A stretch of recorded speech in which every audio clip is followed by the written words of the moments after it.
할렐루야, 작은 예수교회 이영종 목사입니다. 지난 한 주 동안 평안하셨습니까? 이제 제가 기도함으로 영상 예배 및 설교를 시작하도록 하겠습니다. 살아계신 아버지 하나님, 이 시간에 저희들의 마음을 뚫고서 하나님의 말씀을 들려주시옵소서. 순종하겠습니다. 예수님의 이름으로 기도하였습니다. 아멘. 오늘은 출애굽기 20장 3절로 6절까지의 말씀이 되겠습니다. 너는 나 외에는 다른 신들을 내게 두지 말라. 너를 위하여 새긴 우상을 만들지 말고 또 위로 하늘에 있는 것이나 아래로 땅에 있는 것이나 땅 아래 물속에 있는 것의 어떤 형상도 만들지 말며 그것들에게 절하지 말며 그것들을 섬기지 말라. 나 내 하나님 여호와는 질투하는 하나님인즉 나를 미워하는 자의 죄를 갚되 아버지로부터 아들에게로 3세대까지 이르게 하거니와 나를 사랑하고 내 계명을 지키는 자에게는 천대까지 은혜를 베푸느니라. 아멘. 3절 말씀 보겠습니다. 너는 나 외에는 다른 신들을 내게 두지 말라.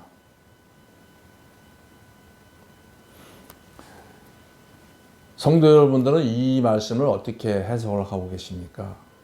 아무런 생각 없이 뭐 당연한 거지 라고 이렇게 받아들일 수도 있습니다.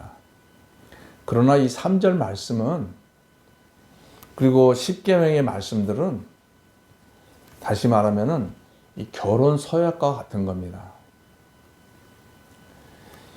이 이후에 이 10계명에 대해서 성경에서 이사야 말씀이나 호세야 말씀 또 에스겔 말씀 등 여러 말씀에서 이 신의 산에서 하나님께서 이스라엘과 이 언약을 맺는 이 10계명을 맺는 이 장면은 바로 결혼식이었다.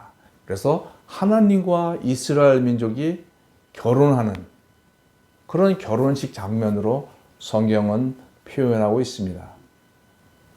신약 성경에서도 교회와 예수님과의 관계를 신랑과 신부로, 그래서 예수님이 재림에 대해서 신랑이 신부를 맞으러 오는 그런 장면으로 묘사를 하고 있죠. 그래서 이 10계명은 바로 이 결혼식 장면으로 이해를 하셔야 되는 겁니다. 3절 말씀에 너는 나 외에는 다른 신들을 내게 두지 말라.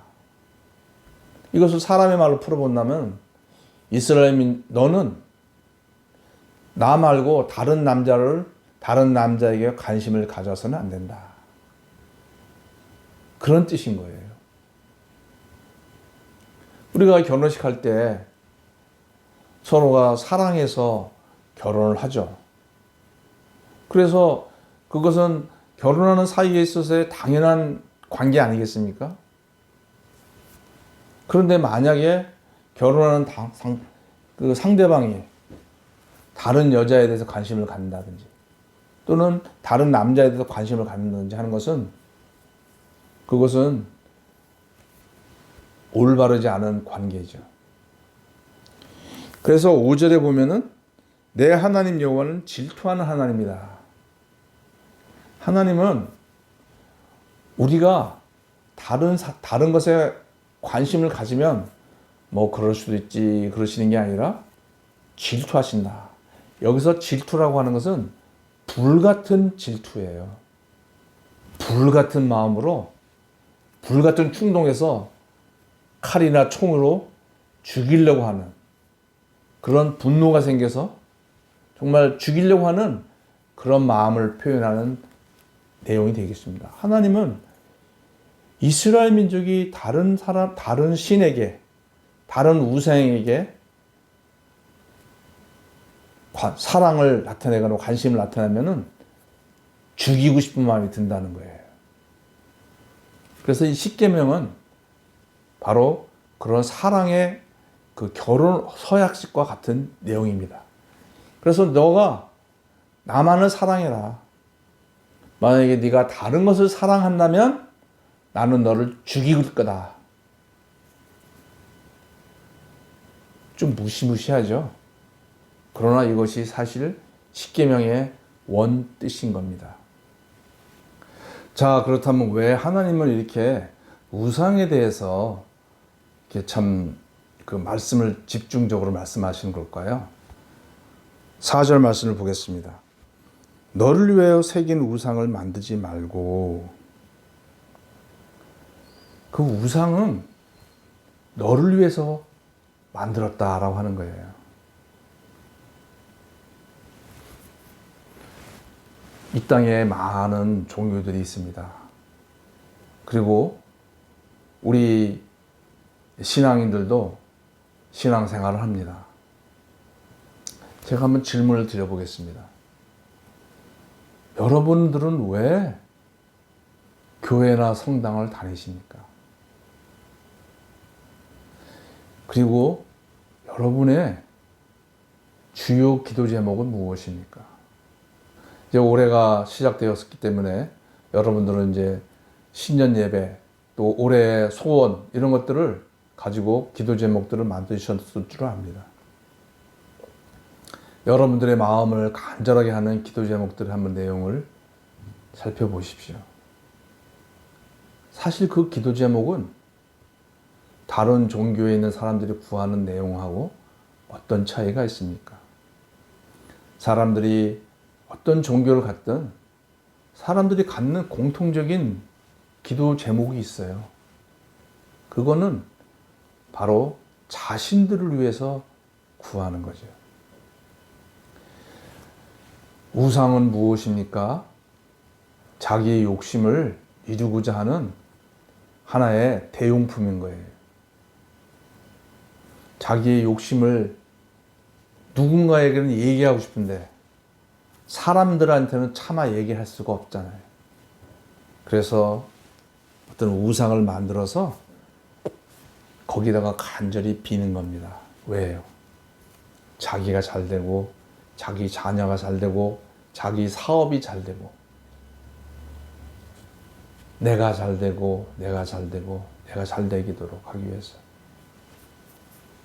이것이 우상의 그 실체이기 때문에 하나님께서는 너는 너를 위해서 살면 된다. 이제는 나와 결혼한 관계다. 이제는 너가 나를 사랑하고 나를 위해서 살아야 된다. 부부가 서로 결혼을 했습니다. 결혼했으면 어떻게 됩니까? 서로 상대방을 위해서 사랑하면서 상대방을 위해서 살아야죠. 결혼했으니 이제는 내 맘대로 살 거야. 그렇게는 하면 안 되는 거죠. 또 4절 뒷부분을 보겠습니다. 또 위로 하늘에 있는 것이나 아래로 땅에 있는 것이나 땅 아래 물속에 있는 어떤 형상도 만들지 말며 그것들에게 절하지 말며 그것들을 섬기지 말아라. 이 다양한 하늘에 있는 우상, 하늘에 있는 어떤 그 형체, 이미지, 어떤 새나 그런 하늘에 있는 어떤 그런 달, 별, 또는 육지에 있는 어떤 짐승이나 어떤 존재들, 그리고 물 속에 사는 존재들, 그것들을 섬기거나 절하지 말아라. 이것은 무엇입니까? 이것은 이집트에 있는 신들을 의미합니다. 이스라엘 민족은 400년 동안에 이집트에 살면서 그들의 마음속에는 조상들의 아브라함과 이삭과 야곱의 하나님에 대한 그런 그 소식들은 알고 있었지만 그들의 가치관을 움직인 것은 이집트에 있는 다양한 종류의 우상이었어요. 그것은 현실 생활과 연관된 거였거든요. 돈, 재물, 자녀, 건강, 그 다음에 어떤 기쁨, 즐거움, 그 다음에 그들이 하는 일에 그런 재물의 복. 그래서 이집트의 그 우상들은 인간 생활을 하는 데 있어서 복을 주는 그런 신들이었던 거예요. 그래서 그 신들을 열심히 섬기면 자기가 하는 일이 잘 되고, 자녀가 잘 되고, 건강하고, 삶이 기쁘고, 즐겁고, 그런 것을 혜택을 받는 거예요.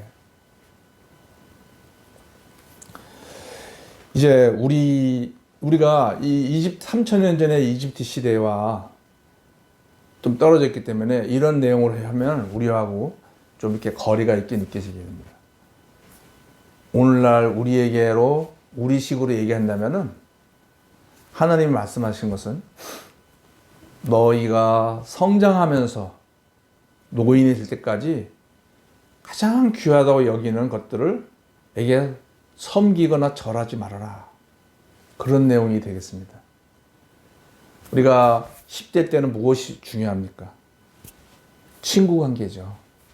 사람들과 관계. 그래서 친구 따라서 나쁜 일도 하고 좋은 일도 해. 좋은 친구를 사귀어라. 그리고 10대 때 어떤 가치관을 줍니까? 공부죠. 좋은 학교, 좋은 대학에 가기 위해서.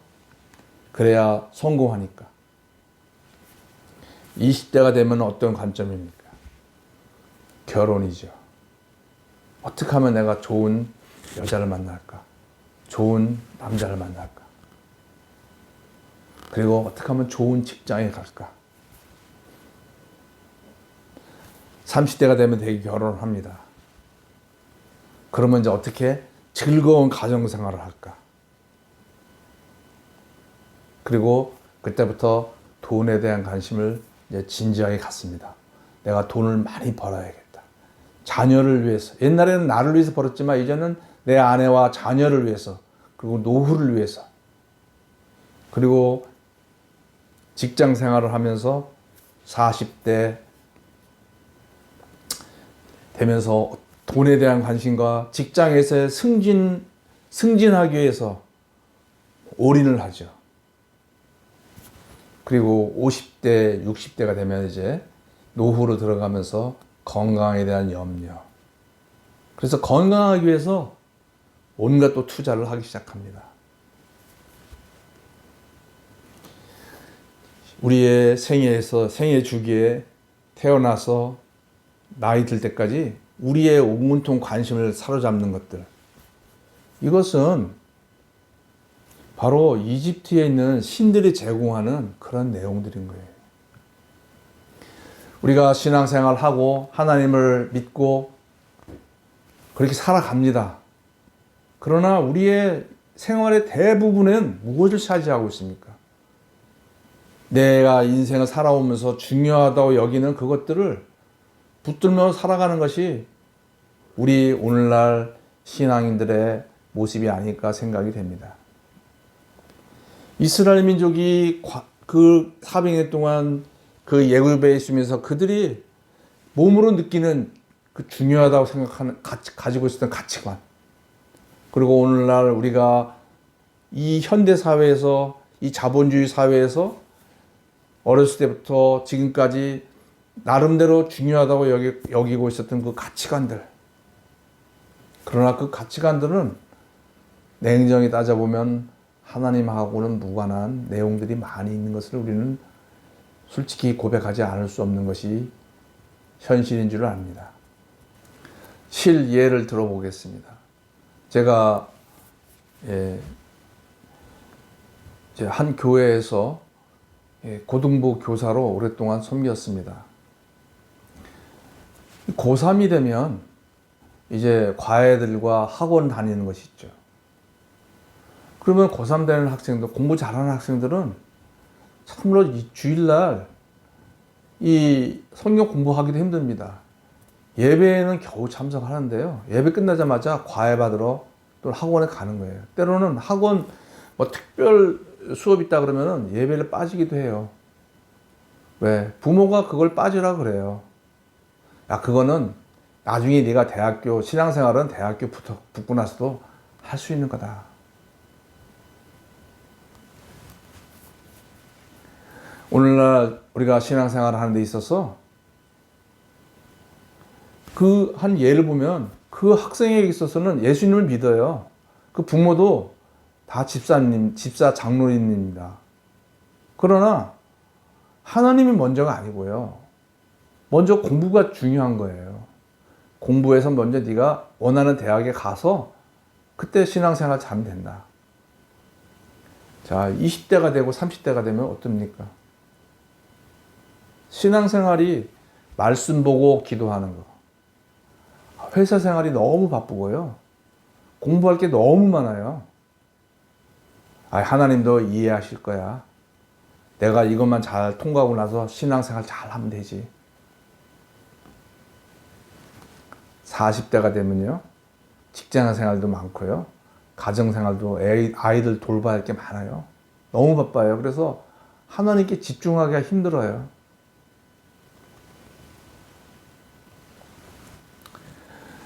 어느덧 50대가 되고 60대가 되면 하나님께 집중하고 싶은데요. 여기저기가 아파요. 그래서 내가 요즘 건강하고 나서 하나님을 생각하고 섬겨야지. 그러다 보면은 우리의 생애가 종말을 고하게 됩니다. 이 십계명은 바로 우리의 그런 연약함과 욕심과 그런 우리의 변명을 잘하는 우리를 아시기에 하나님께서 주신 큰 계명이에요. 나보다 다른 걸 더 사랑하지 말아라.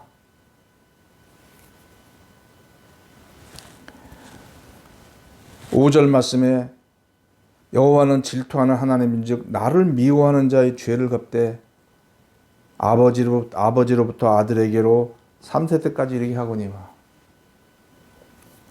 하나님을 미워하는 자들에게는 하나님은 벌을 주시겠다는 거예요.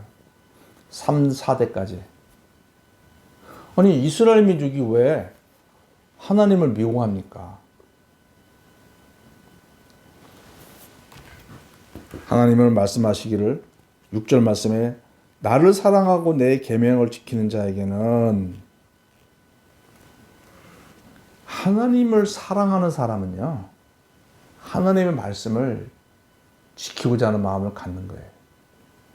그런데 하나님보다도 다른 게 더 우선이다라고 생각하는 사람은요, 하나님 자기 앞에 하나님 말고 더 우선순위로 두는 다른 것을 두는 사람은요, 말로는 그렇게 못하죠. 감히 나 하나님 싫어요.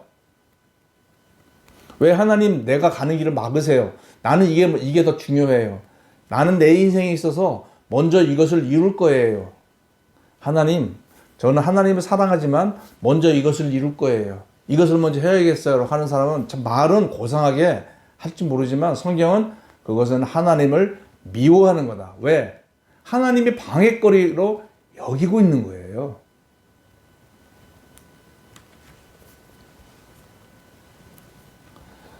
자녀가 부모와 자녀 사이에서 부모는 자녀를 사랑해서 무슨 하지 말라고 그럽니다. 그러면 자녀들은 부모를 거역합니다. 부모가 믿습니다. 엄마 아빠 미워. 왜 내 맘대로 못하게 해? 부부 사이에서도 남편이 또는 아내가 자기 아내와 또는 남편을 사랑해서 얘기를 할 때 싫어합니다. 왜 당신은 내 일에 간섭해?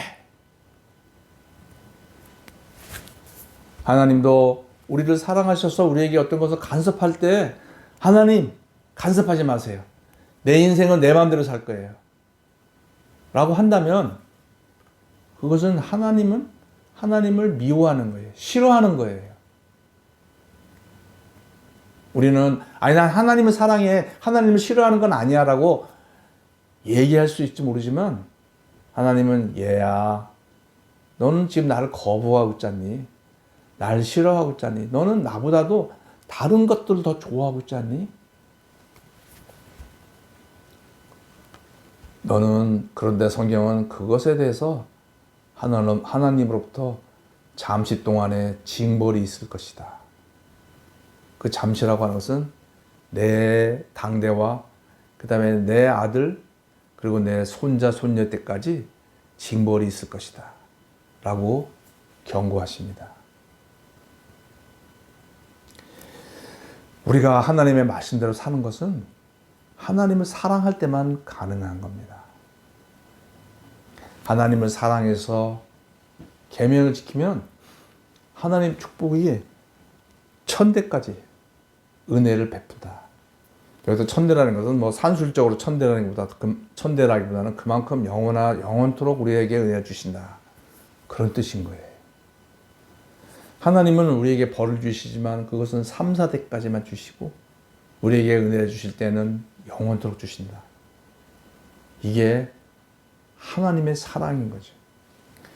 우리는 왜 이렇게 하나님께 구속되어서 하나님을 사랑하는 사람을 삶을 살아야 됩니까? 때로는 우리가 나도 좀 내 맘대로 살았으면 그런 마음을 가질 때가 있지 않습니까? 성경 보는 것이 조금 마음에 짐이 되고 교회 가는 것이 짐이 되고 하나님만 사랑하며 살아가는 것은 좀 답답하고 좀 융통성이 없는 것 같다.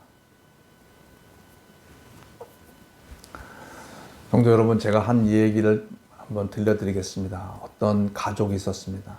사업을 하다가 망했어요.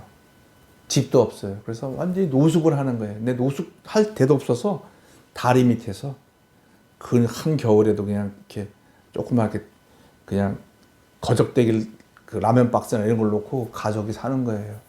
그냥 겨우겨우 먹을 것도 없어서 그냥 동냥하면서 가족이 근근히 더러운 옷을 입고 씻지도 못하고 그렇게 살아가고 있었습니다. 그런데 그 자기 이제 딸이 있었습니다. 근데 나이가 찼어요. 그런데 누가 그 딸과 결혼하겠다는 사람이 아무도 없죠. 누가 결혼을 합니까? 그냥 거지들이나 와서 그냥 자기 딸한테 찝쩍대는 걸 볼 때마다 이 아버지는 열이 터지는 거죠. 그런데 그 나라의 왕자가 자기 딸한테 청혼을 하는 겁니다. 그 나라의 왕자가. 그 왕자하고 결혼하고 싶은 많은 나라의 공주들이 있었어요. 아주 다 막 뛰어나고 이쁘고 재력도 있고. 그런데 그 왕자가 그 사람들 다 물리치고 그 거지 집안의 딸을 사랑하기로 작정을 한 거예요. 청혼을 했을 때 아버지가 저 왕자가 왜 우리 딸한테 청혼을 하나? 우리 딸을 나중에 노예처럼 부려먹으려고 그러나? 그런 의심이 있었지만 왕자는 진심으로 그 딸을 사랑하기로 결정을 하고 그 딸을 위해서 헌신하기로 결정하고 청혼을 한 거예요. 그리고 청혼을 하면서 조건을 냅니다. 내가 당신과 결혼을 할 터인데 당신은 다른 남자에게 눈을 돌리지 마십시오. 나만을 사랑해 주시면 나는 당신과 결혼하겠습니다. 이 처녀의 마음이 어떨까요? 당연하죠. 내가 이 처지에 당신 같은 분이 나한테 사랑을 고백하는데 내가 어디 다른 남자한테 눈을 돌리겠습니까? 이 하나님께서 시내산에서 이스라엘 민족과 이 언약을 맺으시는 장면은요, 바로 그 왕자가, 큰 왕국의 왕자가 그 거지 집안의 딸에게 청혼하는 것과 똑같은 거예요.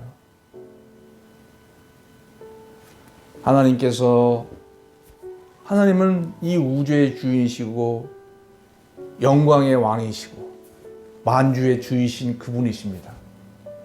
그분이 보잘것없는 이스라엘 민족과 이런 언약을 맺으시는 거예요. 내가 너희를 사랑하겠다. 내가 너의 신랑이 되겠다.